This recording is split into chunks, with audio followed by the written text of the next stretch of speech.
Good evening, everybody, and welcome to this week's Practice Accelerator Challenge.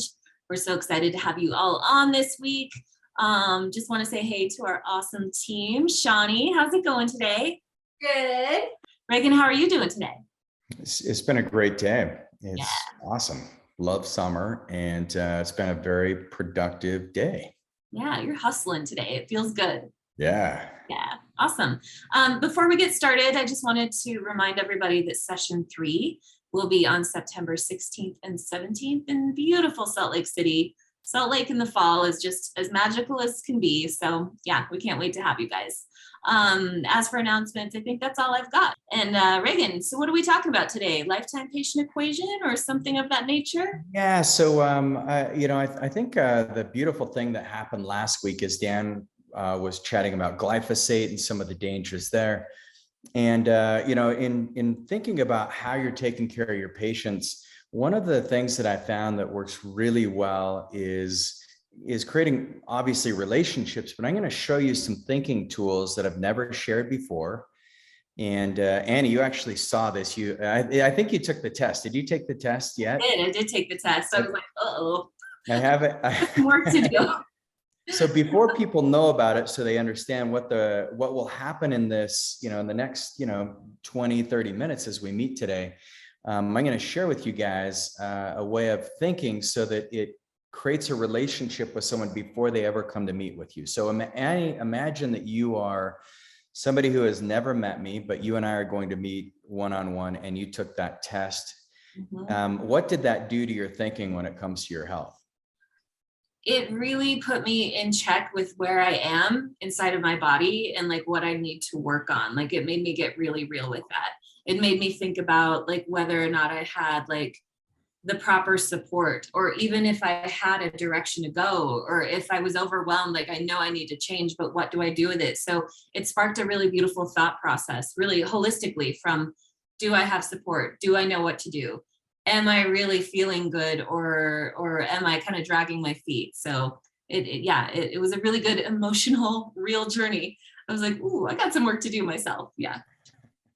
It's kind of nice though, because hopefully there was nothing offensive in it, but hopefully it was just like, how do I fit? Like, where am I in this stage? And then if you're honest with yourself, because all progress starts by telling the truth.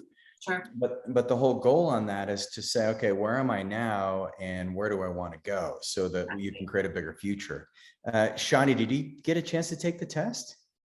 I have not been able to take it yet, but I will take it. I've been busy getting session 2. Yeah, no worries. It's kind of a fun project. It's on my list.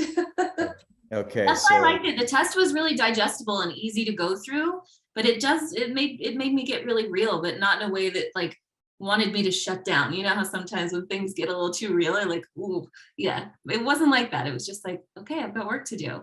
Felt good. Yeah. And so I think one of the biggest challenges that we have in natural health, innovative medicine is what we practice.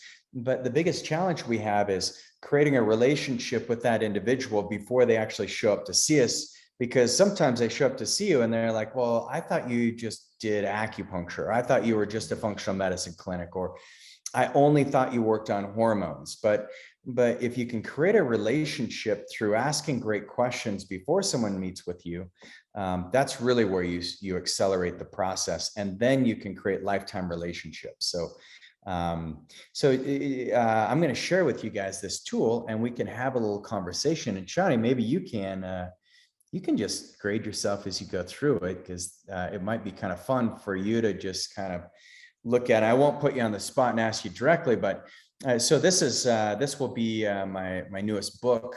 But Annie's been just phenomenal at creating new tools as we go through each of these structures. So this book will be it will be overloaded, not overloaded, but it's going to be loaded with action items, so they can use Annie's tools and art, and then use that to facilitate their thinking process. Because most books that I find, and even books that I've written, they're more about me wanting to share an idea. And there's nothing wrong with that, right? Like, we love books because it's like you get a front row seat to someone else's thinking. And maybe you like it, maybe you don't. If you don't like it, you can always close the book and read something else. but I'm going to try to write a book where it's as if each person who reads the book, it puts their experience at the forefront. So they're actually just learning about their own thinking when it comes to their health, not my thinking about it, but their thinking. So that everyone get that concept? Yeah. So this is where, it's timeless health. So please do not steal my title, but Copyright. yeah, we do need to copyright that one fast. So there's mindsets that we've laid out. And the cool thing about this is we have tools that are around almost each one of these mindsets. And so we've really been vetting out these concepts with our patient base over the last 2 years, and it's really started to stick. So mindset number one is most enjoyable activity. So this is actually the concept of chapter 1. And what it means is, imagine a time when you were at your peak as far as the physical experience goes. So maybe this is when you learned how to ride a bike. This could be that moment when you learned how to dance and you finally got in the flow. The most enjoyable activity for me right now is like downhill mountain biking. I've been at Deer Valley just shredding it, and I love it. And so if you think about what your most enjoyable activities are, there's different mindsets that you got to cruise through, because how many of you would find that it's going to be easier to help a patient get physically fit if they have activities that they enjoy doing? Is that going to be a shortcut? That's a bypass, right? If as long as the activity is healthy, obviously, if their most enjoyable activities, like I want to be shooting Boilermakers at the bar, it's probably not going to be the best, but this is like a good, healthy physical activity. So one of the mindsets is your body's worn out, you're full of arthritis, and you're not going to put any more wear and tear on your body. You're packed up, you're ready to go. Mindset number 2 is you realize there's new possibilities for you to enjoy your unique physical abilities, but you just need to fix what's broken. And, and mindset number 3 is you're satisfied with current activities that you engage in and don't see any need to pursue new physical or mental skills. And then the transformative mindset is you found an appreciating asset with the endless activities all around you because of the healthy expressions you've created. So I look at enjoyable activities as a health expression. So that could be Annie, Shawnee, would you guys say like yoga could be a health expression, right? Oh yeah. Go ahead, Shawnee. I was just saying, yes, definitely. I know for my wife, Pilates is a health expression for her. For me, it's almost like, maybe, I love yoga and Pilates. A better health expression for me might be like lifting weights or riding my mountain bike. I'm trying to golf now, so I'm trying to create new enjoyable activities. So the mindset behind enjoyable activities is finding things you loved from the past and bring them to the present, and then use your present capabilities and stack other capabilities on top of that by learning something new with your physical body. So that's number 1. So Sean, if you had to rate yourself, are you learning anything new right now, physical capabilities, or are you kind of like, I need to fix something that's broken first, or where are you at? Well, and I'm at a place where, it's where my mind has already been, because just for example, with yoga, I love yoga, but with shoulder injury and other injuries and things over the last couple of years, like it's been taken away to the extent that I was able to do it. And so that's affected my mindset in the sense that, it's caused depression. Oh, I can't do it the same way. When I have tried, I've re-injured myself. So I'm trying to be in this very like low, slow, doing small exercises, remembering that I can't just jump from being here back to where I was, and remembering that I have to go slowly and be okay with that. And that's where I struggle, because I want to just go back to what I was already doing. Perfect. Yeah. So that's where we have the mindset. So you're like a 6 on the 4, 5, 6. I say that that mindset fits you almost perfectly. Yes, that's what yeah. So it's kind of cool, right? Because what I'm trying to do is because now that you see like, okay, now that someone's actually identified exactly what I'm experiencing in my life, what does that feel like for you, Shani, now that we've been able to identify it just by listing out some mindsets and having a question? Well, it gives you a foundation. It gives you a place to start. And this is kind of where my head has already been, but to see it laid out on paper and actually look at it and go, okay, well, I mean, in the sense of using numbers and a scale, you can go, all right, well, how far am I from getting to where I want to be? Okay, maybe like Yeah. 5 points, you know? Right. Yeah. So if you said, okay, So it's I'm a like, 6 right now, and then your goal is like, I need to increase it by 5 points, then that puts you at an 11, right? So then yeah, you're right in the pocket. So it's kind of cool because then you see, all right, here's my big danger. And this is, this is a Dan Sullivan tool. This is how he writes all of his books. And he's coached me on doing this too. But it's like, let's identify the big danger. And then you can see that there's a bigger opportunity. And then the way that you can backfill that opportunity is through your strengths, through the things that you do really well. And so then, if you and I were meeting, and I saw that 6, I would say, okay, so what does it need that needs to be fixed? And then you'd say, on my shoulder. And then I'd say, okay, well, what would you like to have happen with your shoulder?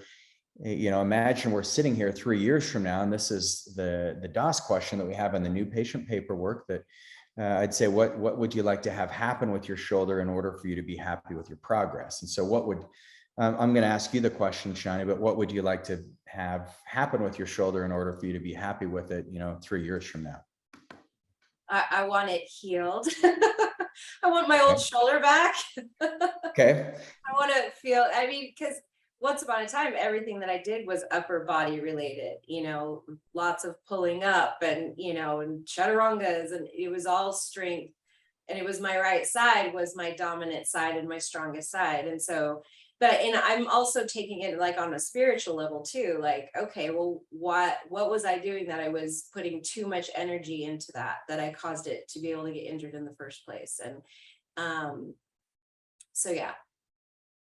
Love it. Well, and that's it. So then we'd say, okay, well, you want it to be healed. What does that look like? Well, I can do a chaturanga with no pain.